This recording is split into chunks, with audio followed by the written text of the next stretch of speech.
पोदालपुर, महाराष्ट्र। तहसीलदार कपिल घोरपड़े का कहना है यात्रियों को अम्बेनाली घाट से गैर जरूरी यात्रा करने से बचना चाहिए या इस रास्ते का इस्तेमाल करते समय बहुत सावधानी बरतनी चाहिए, क्योंकि इस इलाके में कई बार जमीन खसकने, लैंडस्लाइडिंग की घटनाएं हुई हैं। वास्तविक पाहता पोलादपूरपासून महाबळेश्वरपर्यंत हा घाटाचा जो भाग आहे तो फार मोठ्या प्रमाणावर दरडग्रस्त असा एक भाग आहे। या भागातून अनेक प्रवासी प्रवास करत असतात, मालवाहतुकीच्या गाड्या जात असतात। या सगळ्या रस्त्याला पावसाळ्यामध्ये अतिवृष्टी कालावधीमध्ये दरड कोसळण्याच्या घटना घडत असतात। कालही तशीच घडली।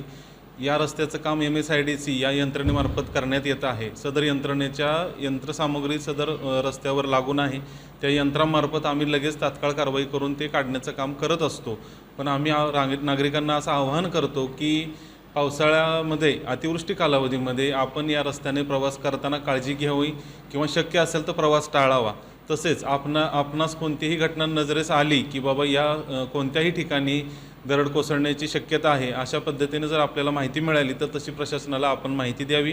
प्रशासन, तालुका प्रशासन, पोलीस प्रशासन, महसूल प्रशासन तसेच सर्व प्रशासकीय अधिकारी हे तात्काळ परिस्थितीवर नियंत्रण मिळवण्यासाठी पोहोचतात व कारवाई करतात।